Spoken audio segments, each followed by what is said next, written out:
So I want to share with you what I call the kingdom keys for success. We are about to go through some crisis in this country and every country. Some of you will lose your job. Some of your business will collapse. Some of you will have downsizing and right sizing. Some of you will have problems trying to keep your house. And some of you are going to actually lose your capacity to generate income. And I've been sent here by God, perhaps just among the other leaders, to tell you, look, if you're going to make it through the crisis, you have to focus on management.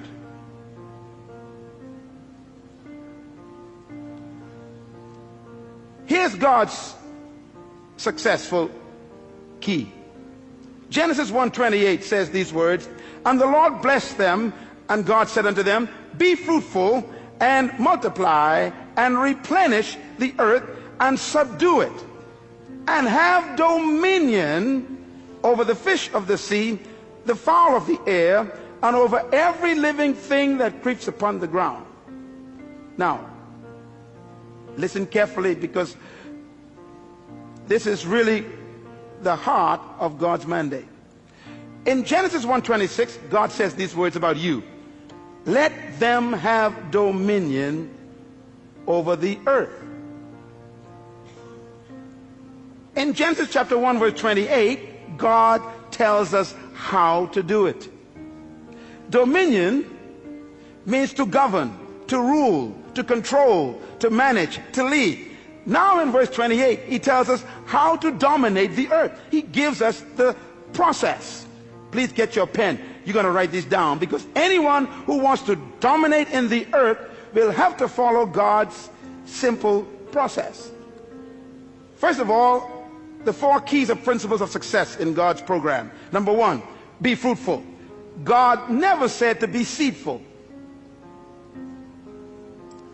The first command God gave man was to be what? Fruitful.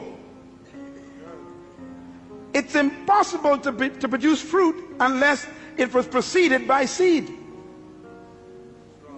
God will never demand what doesn't exist already.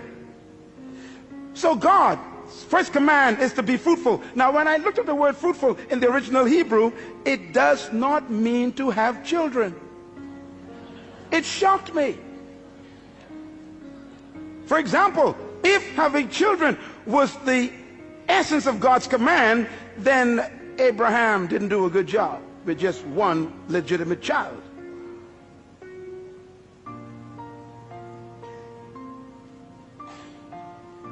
The word fruitful, write it down, it means productive. Be productive. God's first command to humans is be productive. That means produce something.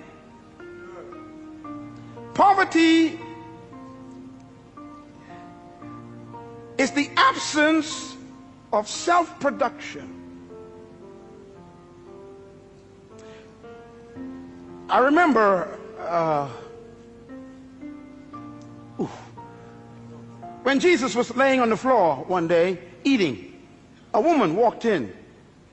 It was illegal for her to do that where men were eating at that time, and she stepped over Peter, James, and John, and she came to him, and she took this beautiful stone bottle, and she broke the top, and she poured this ointment over his body, and she began to rub it into his flesh and into his feet, and the scent filled the room. And right away the men knew this scent indicates a quality of ointment that was very expensive. Matter of fact, it was imported from Egypt. They knew it. It was used for embalming bodies. It cost $12,000 to $13,000 US in our day.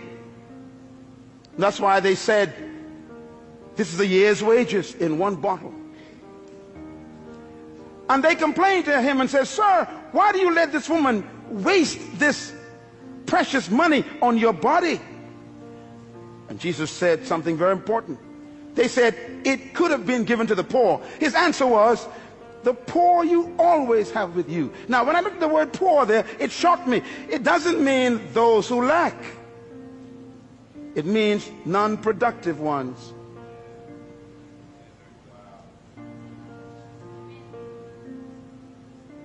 The first command of God is produce. Poverty is when you stop producing. And by the way, stay with me here. God said to Adam, be fruitful. God never gave Adam a chair or a table. He hid them in the trees.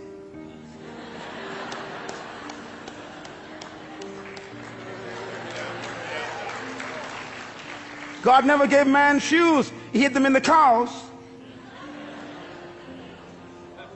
God never built a building before. He hid the buildings in the dirt, in the concrete. He hid the cars in the ore, in the mountains. Be fruitful. Be productive. The future of Australia is not in America or England. It's in Australia. The capacity to produce is right here. Poverty is a lack of creativity, not a lack of resources. There is no crisis except a crisis of creativity. No money has left the planet. No matter what they say around the world, no money went to the moon, no money went to Mars. It's all still here.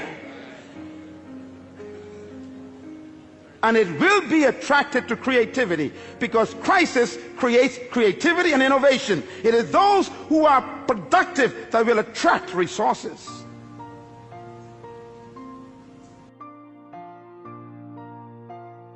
Is multiply. Multiply means to reproduce what you produced. If you follow any successful company, you know, I was driving here a moment ago and I just saw McDonald's. And McDonald's is far away from its original headquarters in Orlando. And it's amazing, when you go to McDonald's in any part of the world, it's the same burger. McDonald's has discovered God's program more effectively than the church. First of all, you what? Produce. Everybody say produce. In other words, you produce something. You produce one good item. McDonald's produced a product called Big Mac. You cannot find the Mac anywhere else. That's their fruit. But having a good product, you will still die of starvation. A good idea doesn't make you wealthy or successful. You got to be able to move to stage number 2. Multiply. Reproduce it. McDonald's have to develop a system that can produce 1 billion burgers every single month. And it's the same Big Mac. In China, in Ukraine, in Mexico, it's the same burger. In the Bahamas, in Jamaica, in Trinidad, in London, it's the same burger. Why? They have learned to move God's second stage. They produce and then they reproduce. Every successful business on earth has stolen God's process, and only the church have missed it. That's why we're broke. Microsoft, Bill Gates produced one good fruit, and then he put the system in to multiply it. What you cannot reproduce will die. The third command of God is very important. He said replenish. Everybody say replenish. The word replenish means to distribute. You know, it's incredible. God's ideas are all business ideas. Why? You are a manager. No matter how good your product is, and no matter how many times you reproduce it, nothing can destroy a company faster than dead inventory. Come on, businessmen, talk to me. You can have the best product in the world in the warehouse and still die of starvation. You must move to the third level of success, and that is distribution. This church was not built by God just to become a good product. He wants to reproduce this 1,000 times in the city. And then he wants to distribute it to other nations of the world.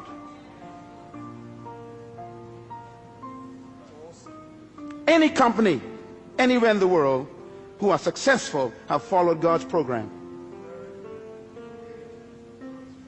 The fourth level of God's success management program is, he said, subdue.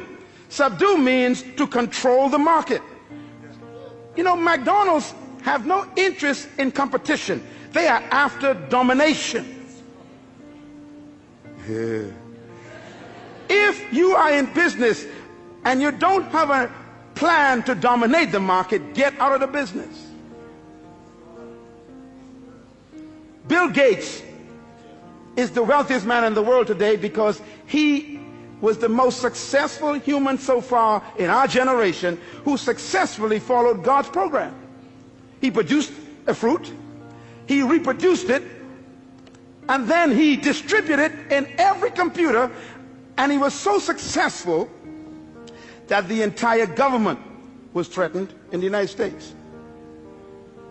He began to dominate the entire computer market. So they called him into Congress, sat him down, and said, "You can't do this. You're too successful.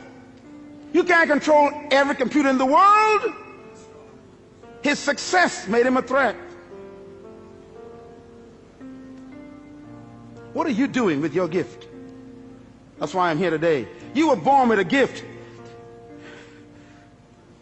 Oh, I need 2 more sessions for this. This is too important. Listen to me.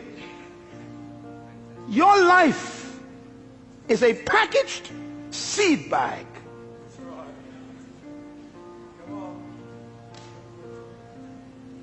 Subdue, control.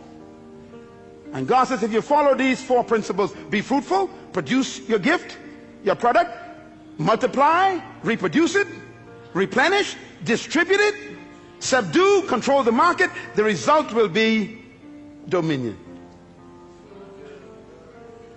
Dominion, therefore, is not a pursuit, it's a result.